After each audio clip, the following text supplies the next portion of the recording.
아버지께서 무릎이 자꾸 쑤신다고 하시고 종종 넘어지시던데 골다공증하고 연관이 있는 걸까요? 그리고 미리 알고 예방할 수 있는 방법이 있을까요? 일단 한 가지, 무릎이 쑤신다고 해서 골다공증이 있는 것은 아닙니다. 신경통일 가능성이 크고요. 다음으로는 관절염이 있을 가능성이 큽니다. 일단 오늘 질문은 관절염이 아닌 것 같고 골다공증에 대해서 질문을 하신 것 같으니까, 골다공증이라고 하는 것은요, 정상적인 뼈에 비해서 골밀도가 낮아져서 구멍이 숭숭숭 많이 생기는 뼈로 다양한 원인에 의해서 뼈가 약해지고 소실되어서 경미한 충격에도 쉽게 골절이 되는 것을 말합니다. 고연령층에서 많이 나타나고요. 폐경기 여성분들에게서 많이 나타나기도 합니다. 이 부분은 이따가 뒤에서 좀 더 자세하게 말씀드리도록 하겠고요. 뼈가 가늘고 체중이 적게 나가는 경우에 많이 나타나기도 합니다. 뼈는 태어났을 때부터 단단해지기 시작해서요, 30대가 되면은 최대 골량에 이르게 되고요. 점차 골 손실이 일어나게 됩니다. 골밀도에 대한 오해가 또 있는데요. 골다공증은 뼈에서 칼슘이 빠져나가기 때문에 발생하는 것으로 알고 계시는데요. 이거는 잘못된 정보들입니다. 우리 뼈는요, 뼈를 만드는 조골세포가 있고요. 반대로 뼈를 파괴해서 정리하는 파골세포가 있습니다. 어릴 때는 조골세포가 파골세포보다 훨씬 더 활발하게 움직여서 뼈가 점점점 자라게 되는 것이고요. 골밀도가 높아지게 되는 것입니다. 그러나 대략 30세 이후부터는요,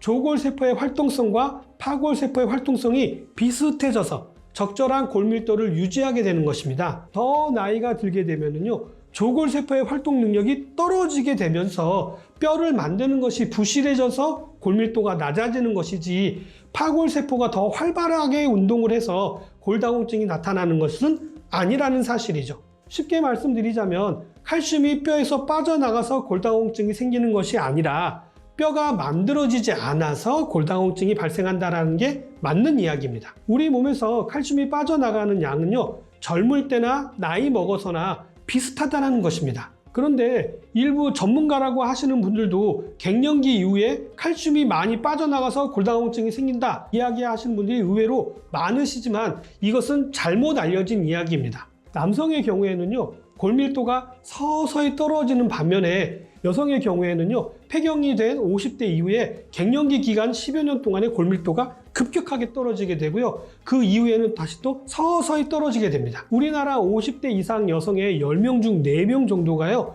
골다공증 환자고요. 여성분이 남성분들보다 약 16배 정도나 많이 있습니다. 왜 그럴까요? 여기에 여성 호르몬의 비밀이 숨겨져 있기 때문입니다. 제가 질문을 하나 드려보죠. 뼈는 무엇으로 만들어지는 것일까요? 거의 대부분 칼슘으로 만들어졌다고 이야기하십니다. 틀린 것은 아닙니다만 정답도 아닙니다. 예를 제가 좀 들어볼게요. 우리 건물 있잖아요, 건물.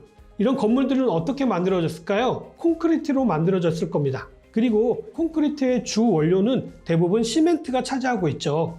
그러나 시멘트만으로는 절대로 건물을 만들 수가 없습니다. 시멘트에 물이 촉매로 들어가야 하고요. 모래와 자갈이 들어가야 단단해질 거고, 높은 건물을 지으려면 그 안에 철근이라든지 철제 빔이 들어가야 하겠죠. 우리 뼈도 마찬가지입니다. 대부분의 성분은 칼슘이 맞습니다만요, 칼슘과 마그네슘의 비율도 중요하고요. 칼슘은 흡수가 원래 잘 되지 않기 때문에요, 비타민 D와 CPP라고 하는 유천 단백질이 필요하고요.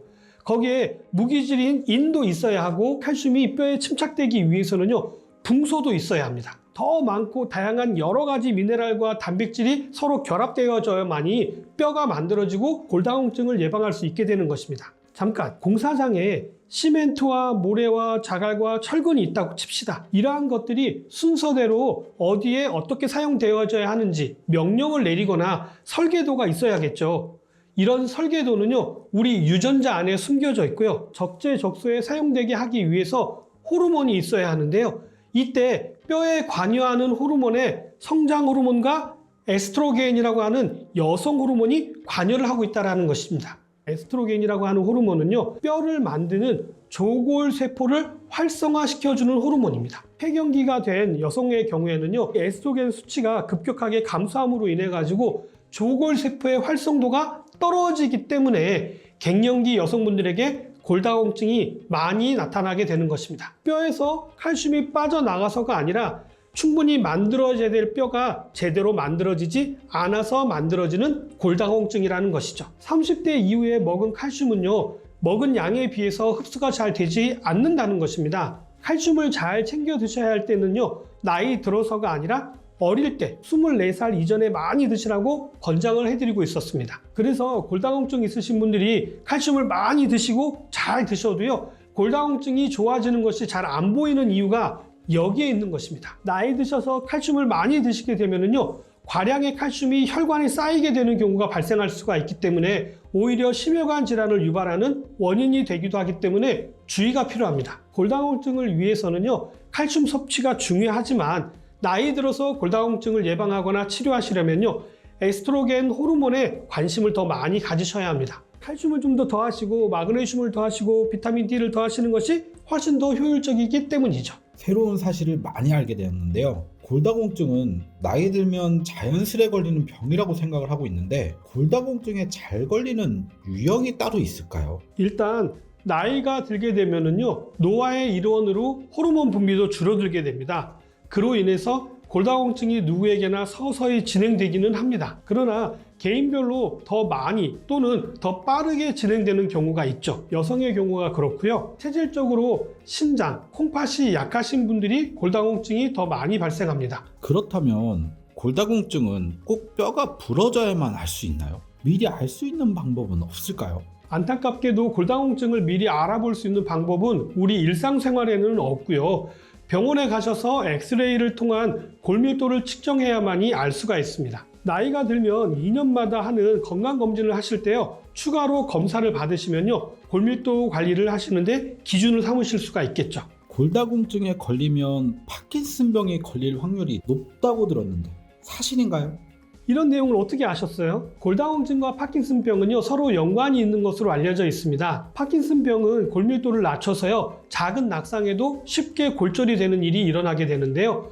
파킨슨병은 운동과 야외 활동이 부족해서 체내 비타민 D 생산이 적어지게 되는데 골밀도를 유지하기 위해서는 적절한 비타민 D와 칼슘의 섭취가 필요합니다. 여기에서는 도파민이라고 하는 호르몬도 작용을 하게 됩니다. 중증 골다공증이 있는 경우에는요, 아무래도 골밀도가 떨어지기 때문에 작은 움직임이나 충격에도 쉽게 골절이 자주 일어나게 됩니다. 이때 발생되어지는 산화 스트레스가 이번에는 뇌의 노화를 촉진함으로 인해 가지고요, 파킨슨병과 같은 이런 병들을 유발될 수 있다라는 이야기가 나오고 있습니다. 아무래도 골절이 있다 보면은요, 행동에 많은 지장을 받기 때문에 스트레스가 발생하게 되고, 이런 스트레스가 활성산소의 시너지 효과로 뇌에 손상을 주게 돼서 악순환을 만들어내는 것이죠.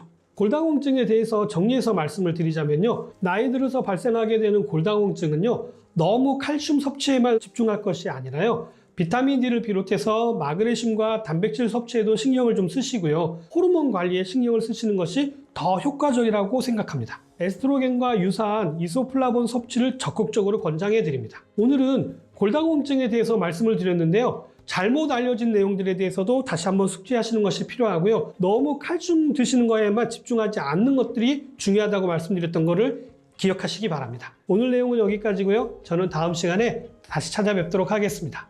감사합니다.